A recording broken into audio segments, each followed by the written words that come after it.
closing statement saya. Banyak orang Kristen sudah terbiasa dengan pertanyaan retorik Yesus ini. Siapakah di antara kamu yang karena kekuatannya dapat menambah sehasta saja pada jalan hidupnya? Dapat menambah umurnya? Saya jelaskan tadi juga. Tetapi tidak banyak dari kita benar-benar membiarkan pertanyaan ini masuk dalam hati kita dan mengizinkan Tuhan membebaskan kita dari kekhawatiran kita dengan mempercayai apa yang Tuhan katakan atau Tuhan beritakan. Karena faktanya lebih banyak orang lebih mengkhawatirkan kekhawatirannya ketimbang mempercayai kepercayaannya, mempercayai Tuhan.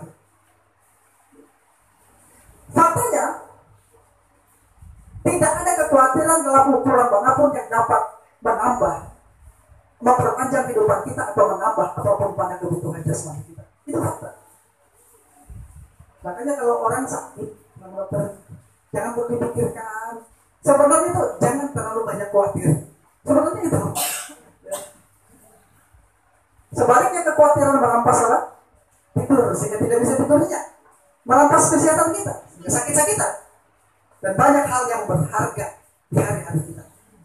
Kebenarannya saat kita mempercayai perkataan Tuhan Yesus Kristus untuk berhenti dari mengkhawatirkan apapun, saat itulah kita benar-benar bebas. Jadi untuk bebas dari khawatir, dengar apa kata Tuhan, percaya apa yang dikatakan oleh Tuhan.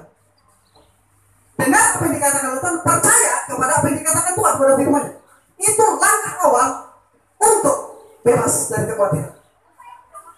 Kita dikuatkan, disembuhkan, dan dipulihkan. Itu menyusul. Makanya ada penelitian bahwa 3 dari 4 orang yang ada di rumah sakit itu sakit karena masalah emosi mereka, pikiran mereka. Itu riset loh. 3 dari 4. Jadi ada 4 orang sakit, 3 dan terus sakit itu bukan karena dia benar-benar sakit, tapi karena masalah pikirannya. Itu riset. Ya. Jangan terlalu banyak dipikirkan, Pak. Sebenarnya dia Pak, kata dokter, jangan khawatir. Nah sebelum dokter berkata jangan khawatir, Tuhan Yesus katakan jangan khawatir. Nah kita pilih Yesus mengatakan jangan khawatir dan kita percaya, atau tunggu dokter dulu yang bilang, Pak jangan banyak pikiran, Bu jangan banyak pikiran. Kita pilih yang mana? Tuhan sudah jauh-jauh hari memberitahu kepada murid-muridnya dan ingatkan kepada kita ini jangan khawatir tentang apapun juga. Kita dikuatkan, disembuhkan dan dipulihkan. Setelah kita tidak khawatir, dibebaskan. Kebenaran yang kita percayai memerdekakan kita, mengubah fakta-fakta buruk yang dikibatkan oleh kekhawatiran menjadi fakta-fakta kebaikan. Rasul Yohanes menulis tentang kebenaran yang membebaskan itu ya. Setelah Yesus mengatakan semua itu, banyak orang apa? Banyak orang apa? Percaya kepadanya. Setelah orang ini banyak percaya kepadanya, Yesus katakan, maka katanya kepada orang-orang Yahudi yang percaya lagi. Jadi banyak orang percaya dan Yesus berkata kepada orang-orang yang percaya ini, bukan yang tidak percaya. Amin. Nah, nih, jika kamu tetap dalam firman-Ku pada orang yang percaya nih, kamu benar-benar adalah murid-Ku dan kamu akan mengerti kebenaran dan apa? Kebenaran itu akan apa? Membebaskan kamu, memerdekakan kamu. Kebenaran itu yang memberikan kelepasan kepada kita. Sedikit lagi. Jadi nyata ini, kebenaran itu absolut dan tidak berubah, tetapi fakta-fakta bisa berubah. Kebenaran itu absolut dan tidak bisa berubah, tapi fakta-fakta bisa berubah. Apa bedanya? Apakah perbedaan antara fakta dan kebenaran? Fakta berubah, tetapi kebenaran firman Tuhan tetap sama, tidak berubah. Sebagai contoh, Anda sedang sakit hari dan itu memang faktanya. Dokter dan hasil rekam medik Anda menyatakan Anda sakit, itu fakta. Sama seperti perempuan pendarahan itu sakit dan itu fakta. Dia sudah datang ke berbagai tabib 12 tahun dia menderita pendarahan, faktanya dia tetap sakit. Dan kondisinya memang menunjukkan dia sakit. Itu fakta. Tetapi firman Tuhan mengatakan oleh bilur-bilur Tuhan Yesus, kamu sudah disembuhkan. Itu firman Tuhan. Ya. Nah ini ayat-ayatnya. Inilah kebenaran tentang situasi kita. Memang faktanya kamu sakit, tapi kebenaran mengatakan oleh bilur-bilurnya kamu sembuh. Sekarang kamu memilih mempercayai fakta atau kebenaran. Pilihlah untuk percaya kebenaran. Oleh bilur-bilurnya kamu sudah sembuh. Dan Yesus melihat imanmu, maka kau disembuhkan. Amin. Jadi fakta tadinya kau sakit, perempuan pendarahan tadi faktanya sakit. Ketika dia percaya asal ku jamah saja jubahnya aku akan sembuh, dan dia pergi dengan tubuh yang sakit dan lemah itu datang kepada Yesus di tengah-tengah kerumunan orang banyak, dia mencoba Yesus seketika dia menjadi sembuh. Fakta sekarang berubah. Tadinya fakta dia sakit, sekarang faktanya dia sudah sembuh ketika dia percaya kebenaran itu yang memerdekakan dia. Amin. Jadi fakta bisa berubah, tapi kebenaran absolut, amin, tidak bisa berubah. Percaya kebenaran yang memerdekakan itu. Karena itu saat fakta-fakta tentang hidup kita mengkhawatirkan kita, entah pekerjaan kita, kesehatan kita yang buruk, pernikahan kita yang tidak harmonis, bahkan berada di ambang kehancuran, kesulitan keuangan dan lainnya, pilihlah untuk mempercayai kebenaran firman Tuhan. Pilihlah untuk mempercayai kebenaran firman Tuhan. Kebenaran firman Tuhan yang Anda percaya itulah akan mengubah fakta-fakta tersebut, sehingga Anda benar-benar mengalami perkataan Tuhan Yesus. Semuanya itu akan ditambahkan kepadamu. Akhirnya, saya mengajak kita membaca Ibrani 13 ayat 5-6. Sama-sama, mari bangkit berdiri. Karena Allah telah berfirman, sama-sama kita baca di sini ya, dari karena Allah ini. 1, 2, 3. Karena Allah telah berfirman, aku sekali-kali tidak akan membiarkan engkau, dan aku sekali-kali tidak akan meninggalkan engkau. Sebab itu dengan yakin kita berkata, Tuhan adalah penolongku, aku tidak akan takut. Apakah yang dapat dilakukan manusia terhadapku? Saya jelaskan ini saudara. Hanya satu paragraf, dua paragraf ini. Di dalam ayat ini Rasul Paulus menyatakan jaminan penyertaan Allah di sepanjang hidup orang percaya. Ia mengatakan bahwa pemeliharaan itu didasarkan atas janji Tuhan yang tidak akan pernah membiarkan dan tidak pernah meninggalkan orang percaya. Ketika Tuhan berkata, aku tidak akan pernah membiarkan engkau dan aku tidak akan pernah meninggalkan engkau, maka double negatif digunakan untuk menyampaikan pengertian tidak pernah yang paling kuat adalah bahasa Yunani. Di sini kata Yunani yang digunakan adalah kata omi, yang berarti tidak pernah, never. Nah, double negatif itu muncul dua kali dalam satu pernyataan Tuhan itu. Aku tidak pernah meninggalkan kamu, dikatakan di situ. Nah, frase lain untuk menunjukkan kekuatan dari apa yang Tuhan maksud dalam ayat ini begini. Ini frase lain. Aku tidak akan dengan cara apapun mengecewakan engkau, atau melepaskan engkau, atau meninggalkan engkau tanpa dukungan. Aku tidak akan dalam tingkat manapun membiarkan engkau tidak berdaya, dan tidak akan meninggalkan engkau atau melepaskan engkau, atau tidak akan mengendurkan peganganku kepadamu. Pasti tidak akan pernah. Karena itu saudara-saudara, jangan pernah membiarkan kekhawatiran menguasai diri kita. Sebab ketika Tuhan mengatakan sekali-kali tidak akan pernah, maka artinya sekali saja pun ia memang tidak akan pernah. Dan Tuhan kita tidak pernah dan tidak akan pernah mengingkari janjinya. Amin. Kita berdoa. Nanti setelah ini kita akan bersaksi. Kita berdoa dulu. Baru kita selesai kesaksian, kita berjamuan. Bapa di surga, terima kasih buat kemurahan-Mu. Firman-Mu yang telah Hamba-Mu sampaikan hari mengingatkan kami pesan pengajaran dan nasihat Tuhan kami. Satu perintah agar kami tidak khawatir tentang hidup kami, tentang apa yang kami makan, minum, dan pakai. Karena kami memiliki Allah Bapa yang Maha Tahu, Maha Baik dan Pemurah bagi kehidupan kami. Kalau ada di antara kami yang khawatir, Firman-Mu hari mengajar dan mengingatkan kami untuk kembali kepada Firman Tuhan, percaya kepada kebenaran. Kebenarannya akan mengubah fakta-fakta atas kehidupan kami. Entah fakta-fakta itu kami sedang mengalami kesulitan keuangan, mungkin kami sedang mengalami sakit, mungkin kami sedang bermasalah dalam pernikahan, ada beberapa. Tapi kami harus mempercayai kebenaran yang mengubah fakta-fakta itu, sehingga yang sakit menjadi sembuh, yang sedang bermasalah pernikahan ditolak sehingga menjadi harmonis kembali, yang mandul dijamah oleh Tuhan dan bisa melahirkan, yang sulit di dalam pekerjaan atau sedang berhubungan dengan pekerjaan diberi pekerjaan yang baik, yang pantas dan yang layak. Kami tidak perlu khawatir tentang hidup kami, tentang apa yang makan, minum, pakai. Tapi kami hanya perlu mempercayakan segala sesuatu kepada Tuhan, mengandalkan Tuhan, menempatkan Tuhan sebagai yang pertama dan terutama atas kehidupan kami. Terima kasih Bapa di surga. Apa selesai di sini berbicara, tapi Roh Kudus terus berbicara kepada kami. Dalam nama Yesus Kristus kami sambut pemberitaan firman Tuhan. Haleluya. Percaya kita sama-sama katakan amin. Silakan duduk. Saya persilakan untuk bersaksi. Selamat siang Bapak Ibu Saudari. Shalom. Terima kasih untuk kesempatan pada siang hari ini. Saya diizinkan untuk bersaksi. Karena kesaksian saya ini berhubungan juga dengan firman Tuhan yang disampaikan pada siang hari ini tentang kekhawatiran, di mana ini sebelumnya Bapak Ibu Saudari sudah pernah tahu, tapi izinkan saya untuk menyaksikan kembali pengalaman hidup saya yang sudah Tuhan nyatakan di dalam hidup saya, di mana saya boleh diizinkan Tuhan untuk mengalami kuasa Tuhan di dalam kehidupan saya, dan itu adalah salah satu kilas balik juga di dalam kehidupan saya, untuk saya semakin mengenal Tuhan lebih dalam lagi, karena saya tahu jika kita tinggal di dalam Tuhan, Tuhan izinkan Dia menguji iman kita dengan berbagai hal. Jadi tahun 2016 Bapak Ibu itu adalah tahun terberat dalam kehidupan saya. Setelah saya melahirkan anak saya yang kedua di awal tahun 2016 itu, saya sering sakit. Pokoknya setiap bulan itu pasti saya sakit, demam tinggi gitu ya saudara ya. Jadi setiap bulan itu saya selalu ke dokter umum. Jadi dokter Jono itu adalah dokter umum yang selalu saya kunjungi. Jadi selalu dikasih antibiotik. Jadi sudah nggak tahu lagi ya saudara berapa kapleng antibiotik yang sudah saya minum gitu. Karena setiap bulan saya selalu sakit. Sembuh gitu ya. Kemudian bulan berikutnya sakit lagi. Panas tinggi, demam, nggak tahu sebabnya apa saudara ya. Pokoknya selalu panas aja badan saya, selalu demam. Badan saya kurus sekali saudara.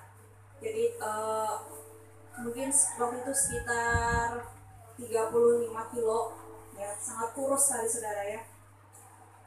Sampai di bulan Agustus 2016-nya saya merasakan agak ada yang aneh gitu di badan saya, seperti itu saudara ya. Ketika itu ada ibadah di rumah mertua saya. Nah di situ saya mulai merasakan bahwa badan saya ini ada yang aneh gitu. Saya merasa ada seperti benjolan di tulang belakang saya, ya. Benjolannya cukup besar. Waktu itu mungkin nggak terlalu kelihatan gitu ya, karena belum begitu keluar. Tapi kalau dipegang itu agak besar benjolannya gitu di bagian tulang belakang saya ini. Memang selama saya sakit di bulan-bulan sebelumnya itu saya sering mengeluhkan sakit pinggang gitu ya, sakit pinggang. Kalau sudah sakitnya nyeri minta ampun saudara, saya nggak bisa bangun dari tempat tidur. Jadi sering kalau sudah sakit itu dengan posisi yang sama saja terus sampai sakitnya hilang. Jadi kalau sudah membungkuk ya membungkuk aja dulu sampai hilang sakitnya, karena kalau dipaksakan sakitnya luar biasa seperti itu ya. Jadi saya harus minum obat anti nyeri seperti paracetamol atau apa saudara yang bisa menghilangkan nyerinya dulu, baru setelah itu saya bisa bergerak lagi. Nah jadi itu sangat mengganggu. Nah di Agustus itu baru saya merasakan bahwa ada seperti benjolan di tulang belakang saya saudara ya. Nah tapi waktu itu dalam pikiran saya nggak tahu lagi gitu ya.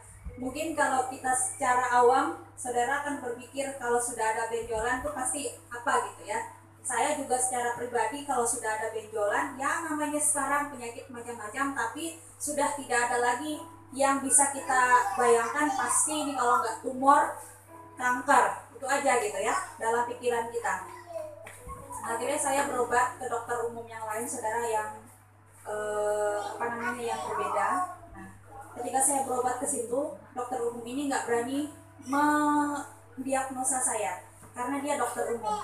Kemudian dia buat surat rujukan untuk saya, dan saya dikasih surat rujukan ke dokter spesialis tumor.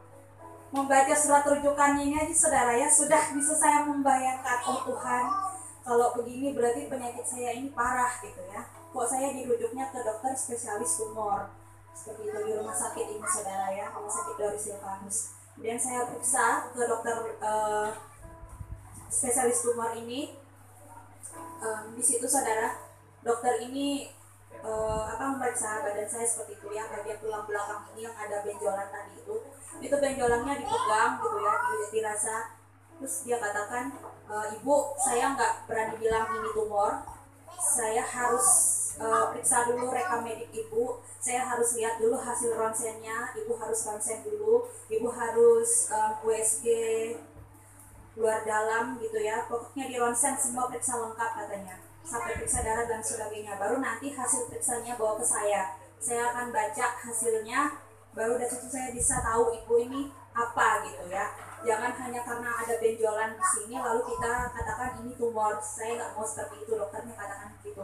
Akhirnya saudara ya, saya melakukan pemeriksaan lengkap. Singkat cerita, hasilnya itu saya bawa ke dokter yang spesialis tumor tadi. Beliau itu lihat hasil ronsen tadi itu ya, dia katakan, ibu ini kayaknya di tulang belakang. posisi benjolan ini di tulang belakang. Jadi saya arahkan ibu ke spesialis ortopedi dulu karena letaknya di tulang belakang. Jadi saya ini dilempar-lempar gitu ya.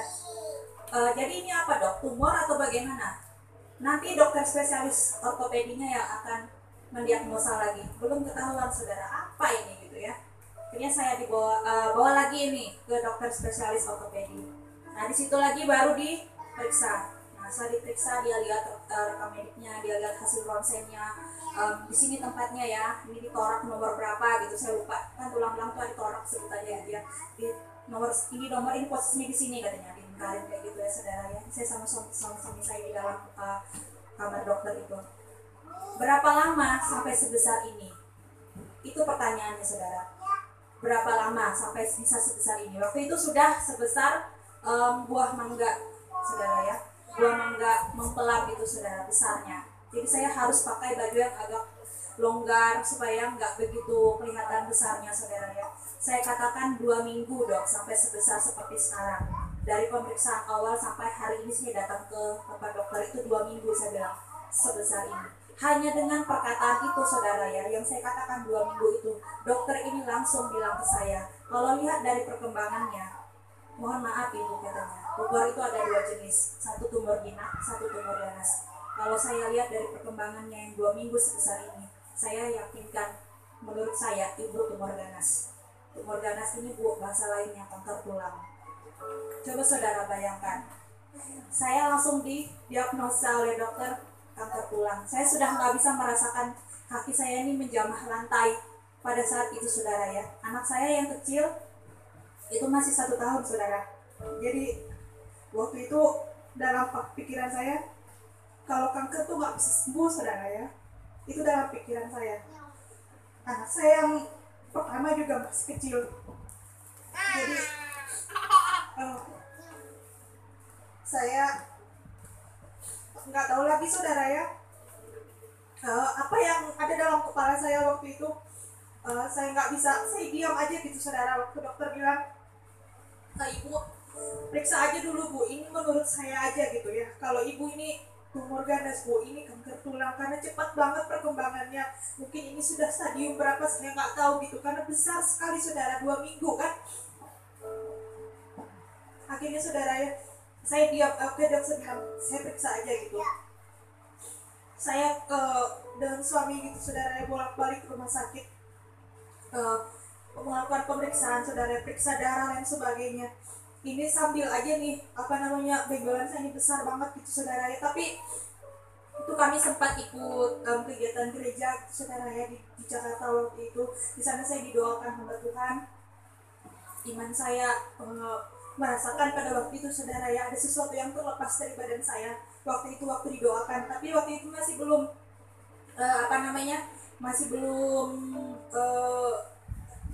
saya berobat di sini gitu ya, belum waktu itu, karena waktu saya itu harus mengikuti kegiatan di gereja. Tapi saya ada sesuatu yang saya rasakan ketika saya didoakan oleh hamba Tuhan di Jakarta waktu itu.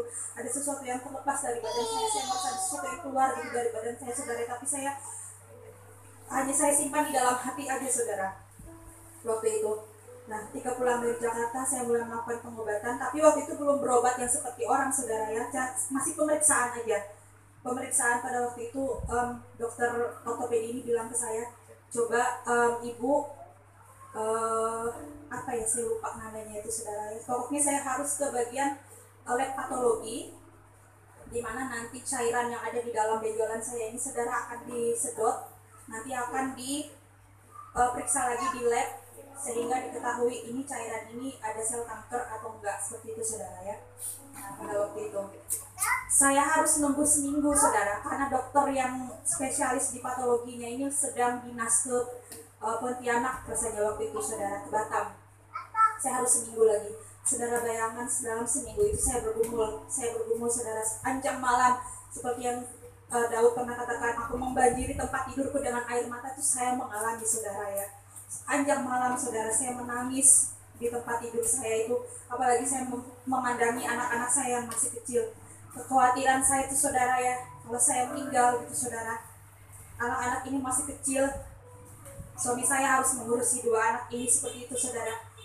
Saya sudah nggak bisa lagi membayangkan saudara ya, Waktu itu terus terang seperti yang Bapak Gembala katakan, saya takut saudara, meninggal itu takut sekali saudara ya, dengan keadaan yang dalam artian bukan berarti saya tidak percaya Yesus, bukan, tapi saya memikirkan orang yang saya tinggalkan ini gitu. Saya memikirkan suami saya memikirkan anak-anak saya gitu ya. Mungkin anak-anak itu belum tahu waktu itu saudara, karena mereka masih kecil gitu ya, masih sangat kecil pada waktu itu. Jadi mungkin mereka belum bisa tahu mama ini sakit atau bagaimana gitu kan. Nah, jadi waktu itu selama seminggu itu saudara, saya menangis berdoa firman Tuhan yang saya ingat Ibrani pasal 13 ayat 8, Yesus Kristus tetap sama kemarin, hari ini, sampai selama-lamanya. Itu yang saya ingat tuh. Terus saya bilang, Tuhan, kalau Kau tetap sama, dulu Kau pernah sembuhkan begitu banyak orang, saya bilang sembuhkan aku hari ini Tuhan. Kalau Kau tetap sama, itu saya imani saudara. Karena Yesus tetap sama, saya bilang, berarti hari ini Kau sama Tuhan Yesus. Izinkan aku Tuhan untuk disembuhkan. Jadi saudara ya, pada waktu itu saudara, ada seminggu kemudian saya ambil cairan saudara ya di rumah sakit itu. Puji Tuhan, dokternya Kristen. Kemudian dia katakan begini sama saya, umurmu berapa? Dia bilang, waktu itu masih 32 tahun saudara ya, kalau nggak salah, saya lupa juga. Wah, muda sekali katanya. Sudah punya anak? Sudah dok. Berapa anakmu? 2. Saya bilang, saya baru melahirkan juga dok, belum ada 1 tahun anak saya. Saya bilang, yang nomor 2. Wah, kamu muda sekali. Yuk kita berdoa sama-sama, semoga cairan yang saya ambil ini bukan sel kanker. Dia katakan begitu. Siap ya, suntikannya itu besar saudara, untuk mengambil cairannya itu. Karena saya membelakangi itu kan saya nggak lihat, tapi saya sudah lihat gitu ya, suntikan itu besar gitu, ampulnya itu besar saudara, untuk menarik sedotan ini. Terus dia bilang begini, kamu berdoa ya, saya akan ambil cairannya. Kalau cairan ini bukan darah isinya, katanya, saya yakinkan ini bukan kanker. Ayo kita berdoa. Itu dia suntikan pertama saudara, dicabut, itu cairannya berwarna putih, putih kental saudara, sama seperti creamer kental manis itu saudara ya. Kemudian saya coba sekali lagi ya, ayo kita berdoa, jangan sampai darah, karena ini baru yang pertama katanya, cairan awal pertama. Yang kedua, saya suntik lagi, saya sedot lagi. Dia bilang, mudah-mudahan bukan darah, ayo kita berdoa. Siap ya, dia bilang. Suntik lagi saudara, dicabut lagi. Dia lihat, dia perhatikan benar-benar, masih sama warna putih. Mudah-mudahan ini bukan kanker, dia bilang begitu, karena cairan ini berwarna putih. Kalau kanker itu bercampur dengan darah, dia bilang begitu saudara ya. Kapan hasilnya dok? Saya bilang, seminggu lagi, dokter katakan begitu. Nah, sementara saya menunggu hasil ini saudara, saya berobat lagi ke dokter spesialis saya tadi yang ortopedi itu. Dia kasih saya obat untuk 1 minggu. Dia katakan begini, ibu nanti untuk hasil dari labnya 1 minggu lagi kan. Nah, 1 minggu lagi itu ibu minum obat ini. Setelah itu dia katakan kita operasi bu, untuk benjolannya. Saya kan gak pernah operasi saudara ya. Terus terang aja saudara, saya takut sekali yang namanya operasi. Melahirkan pun saudara ya, saya berdoa di hadapan Tuhan, oh Tuhan, aku mau lahiranku normal, seperti itu saudara ya. Ini operasi saudara di tulang belakang, bagaimana gitu. Terus saya berdoa kepada Tuhan, Tuhan saya bilang, jangan sampai pisau operasi Tuhan yang menjamah tubuhku. Aku mau tanganmu yang berlubang paku itu saja Tuhan yang menyembuhkan aku dan mengoperasi benjolan ini. Coba saudara ya, kalau secara logika, secara manusia itu nggak mungkin saudara, karena benjolan saya ini bukan bisul. Kalau bisul itu ada matanya saudara ya, nanti lama-lama bisa pecah gitu loh saudara. Kalau benjolan saya ini nggak ada matanya saudara, jadi memang betul-betul seperti benjolan, harus dioperasi dari pakai pisau operasi seperti itu saudara ya. Jadi kalau secara iman nggak mungkin kalau menurut manusia, tapi di dalam Tuhan Yesus segala sesuatu yang mustahil itu jadi mungkin saudara. Saya katakan Tuhan, ini mungkin gak mungkin. Tapi aku percaya tanganmu yang berlubang paku itu sanggup menyembuhkan aku. Itu iman saya, saudara. Seminggu kemudian hasil lab ini keluar, saudara ya. Saya nggak sama suami saya masih sibuk bekerja, saya ambil sendiri aja gitu, saudara ya. Saudara, kalau Tuhan izinkan saya kanker, hasil itu bisa kanker, saudara ya. Tapi kalau Tuhan nyatakan bukan, mungkin selama 1 bulan itu, saudara, selama berbulan-bulan itu, saudara, Tuhan melihat bagaimana saya bergumul di dalam dia bisa mengubah hasil, saudara. Terus terang, saudara ya, itu saya belum tahu hasilnya kanker atau apa, saudara. Terus terang saya belum tahu. Itu saya ambil surat itu, saudara ya, tangan saya gemetar, badan saya gemetar. Saya ini nggak berani buka, saudara, hasilnya itu. Ya, saya nggak berani buka dan tidak ada orang di sebelah saya yang bisa saya pegang tangannya, yang bisa saya peluk gitu, saudara, di dalam ketakutan saya. Mau saya bawa pulang juga percuma juga, nggak ada orang juga di rumah, saudara ya. Itu saya bawa ke parkir motoran, saudara, parkir motor di rumah sakit itu. Terus saya buka pelan-pelan. Ini kalau kanker, aku pingsan di sini, aku nggak tahu siapa yang ngangkat. Itu, saudara, adalah benak waktu itu. Kemudian saya buka amplop itu, saudara, pelan-pelan seperti orang yang mau buka lulus atau nggak lulus itu, saudara ya. Saya buka amplop itu, tertulis di situ, saudara ya, negatif kanker, saudara, tulisannya. Saya nggak tahu lagi mau meloncat, saking bahagianya gitu, saudara. Ini benar kah? Saya lihat lagi sekali lagi gitu, saudara ya, memang tertulis negatif kanker, saudara. Negatif, semua negatif yang dikatakan, tidak ada sedikit pun gitu ya bahwa saya itu kena kanker gitu, saudara. Kalau Tuhan izinkan, saudara, pasti bisa itu hasilnya kanker, saudara. Tapi Tuhan izinkan saya harus bergumul dulu, merasakan bagaimana rasanya divonis atau didiagnosa kanker tulang, saudara. Dan di akhirnya Tuhan izinkan keajaiban terjadi, bahwa sel kanker itu sesaja Tuhan jadi tidak ada sel kanker, saudara. Saya masih minum obat itu, saudara ya. Ini masih besar benjolan. Pergumulan saya masih ada, saudara. Sekalipun kanker bukan kanker dikatakan di situ, tapi pergumulan saya masih.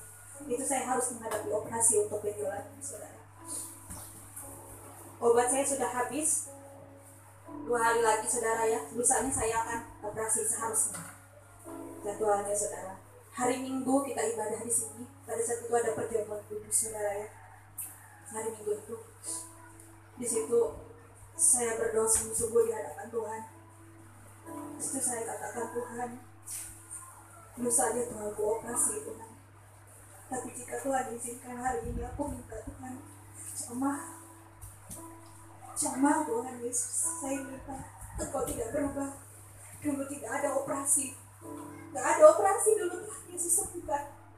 Hari ini juga Tuhan, saya minta Tuhan, kalau bisa aku tidak operasi, Tuhan Yesus. Kalau bisa, Tuhan, itu doa saya di perjamuan kudus waktu itu, saudara. Tapi saya pasrah, saudara ya, kalau memang saya harus operasi.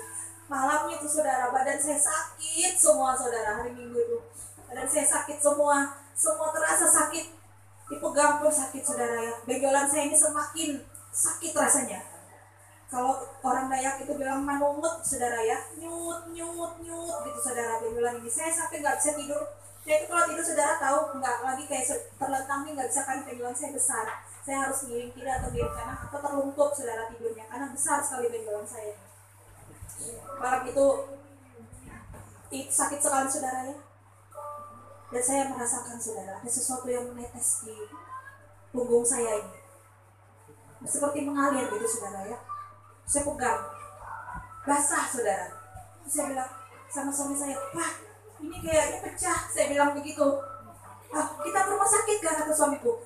Nggak usah, saya bilang. Saya nggak tahu ini apa gitu ya. Saya nggak tahu, pokoknya saya malam ini saya mau berdoa dulu. Semalaman itu saya bergumul di dalam Tuhan, di dalam doa saya, saudara ya. Saya nggak tahu apa yang terjadi. Apakah ini efek obat atau bagaimana, saya nggak tahu. Pokoknya dalam bayangan saya, walaupun ini pecah gitu ya, tetapi harus tetap operasi seperti itu, saudara ya. Besoknya suami saya kerja, semua berangkat, sisa saya dan anak saya yang kecil di rumah, saudara. Pada saat itu saya duduk di depan TV, anak saya masih menonton televisi, saudara. Saya duduk, saya berdoa, saya menyembah Tuhan. Saya pegang benjolan saya itu, saudara. Di dalam hadirat Tuhan itu, saudara. Tiba-tiba benjolan saya itu pecah, saudara. Pecah tanpa ada sebabnya, saudara ya. Pecah saja, mengalir semua cairan yang ada di dalam benjolan itu, saudara. Mengalir sampai banyak, saudara, sampai basah semua baju saya ini. Seketika saya itu langsung sujud di hadapan Tuhan. Saya menangis sejadi-jadinya sambil ini terus mengalir basah, saudara, di belakang saya ini. Pecah, saudara ya. Saya nggak tahu dari mana asalnya, saya nggak tahu apa penyebabnya, tapi semua pecah, saudara. Saya biarkan ini mengalir. Anak saya yang kecil itu bingung melihat saya menangis, tapi karena dia masih kecil, dia tidak tahu apa-apa. Pokoknya saya menangis saja di dalam hadirat Tuhan pada waktu itu, saudara. Saya sujud, saudara, betul-betul terlungkup ke lantai. Dan ini terus mengalir, saudara. Mengalir gitu ya, sampai saya mengambil kain bedong anak saya itu, saudara, itu sekitar 10 buah untuk menampung cairan yang tadi keluar pecah, saudara. Dalam hitungan 1 jam, saudara ya, itu kempes, saudara. Benjolan yang tadi sebesar buah mangga yang saya hampir 1,5 bulan itu, saudara, itu kempes, betul kempes, saudara. Saya mandi, membersihkan diri. Saya kalau mandi kan di kamar mandi itu ada kaca, saudara ya. Selalu saya seperti ini loh, saudara, melihat ke kaca itu, melihat benjolan saya. Hari itu saya melihat, saudara ya, benjolan saya itu hilang, saudara, betul hilang, betul kempes. Selama 2 hari sampai ke hari saya harus operasi, saudara ya. Mungkin dokternya bingung, saya kok gak ada menghubungi untuk operasi. Tapi itu ada hari konsultasi saya, saudara. Saya datang ke dokter pada waktu itu. Terus saya bilang, dokternya bilang, "Bu, kenapa gak datang saya mau persiapan operasi?" Saya masih belum cerita, saudara. "Ayo Bu, naik ke tempat tidur, kita periksa dulu." Belum saya cerita, saudara. Ketika dia buka baju saya bagian belakang, "Loh, kempes Bu." "Iya Dok, saya juga nggak ngerti," saya bilang. Saya nggak tahu dokternya Kristen waktu itu. Kalau saya tahu dia Kristen, saya akan bersaksi. Ternyata dokternya Kristen, baru tahu setelah saya sudah sembuh gitu ya. Ini dia pencet, saudara. Dia tekan tulang belakang saya ini. Dia tekan sekuat tenaga untuk melihat apakah ada keluar cairan, saudara. "Ibu, ini sudah habis ya Bu ya?" "Iya Dok," saya bilang, "sudah nggak ada lagi." "Loh, kok bisa ya?" "Saya nggak tahu juga Dok," saya bilang. Saya mau katakan itu mujizat Tuhan, takut dia tidak seiman dengan kita, saudara ya. "Saya sudah sembuh Dok," saya bilang gitu. "Berarti nggak jadi ini operasinya Bu?" "Menurut dokter gimana?" saya bilang. "Iya, ini nggak jadi Bu operasinya, ini sudah sembuh. Ibu tinggal periksa lagi di ronsen lagi Bu ya, kita harus lihat." Dokter katakan begitu, saudara. Dalam 3 hari, saudara, bekasnya tertutup, lubangnya tertutup, kering, saudara ya. Tidak ada lagi benjolan, tidak ada lagi nanah yang mengalir, tidak ada lagi rasa sakit, saudara. Tidak ada lagi seperti yang saya rasakan sebelumnya, saudara. Saya disembuhkan oleh kuasa Tuhan. Saya disembuhkan oleh mujizat Tuhan. Kekhawatiran yang selama ini saya rasakan sudah berganti, saudara ya. Sehingga setiap kali saya mengingat apa yang saya alami di tahun 2016, itu membuat saya semakin percaya, saudara ya. Jadi kalau saya mulai khawatir, saudara, saya selalu ingat kejadian ini. Saya selalu pegang tulang belakang saya, saudara ya, untuk mengingatkan untuk apa saya khawatir. Karena saya sudah pernah mengalami mujizat luar biasa dalam kehidupan saya, saudara. Tuhan menolong saya, dia tidak pernah berubah, dia tidak pernah sama sekali berubah, saudara. Dulu dia tolong begitu banyak orang, hari ini pun dia tolong kita, saudara. Asal kita percaya dengan iman, maka kita akan melihat kuasa Tuhan terjadi dalam kehidupan kita, saudara. Selama setahun saya harus terapi obat, saudara ya, untuk menyembuhkan penyakit saya itu.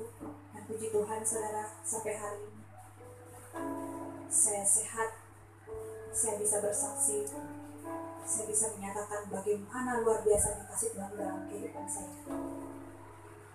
Kekhawatiran tidak akan menambahkan rasa saja dalam kehidupan kita, saudara. Dan hari ini saya mau kita bersama-sama menanggalkan setiap kekhawatiran kita.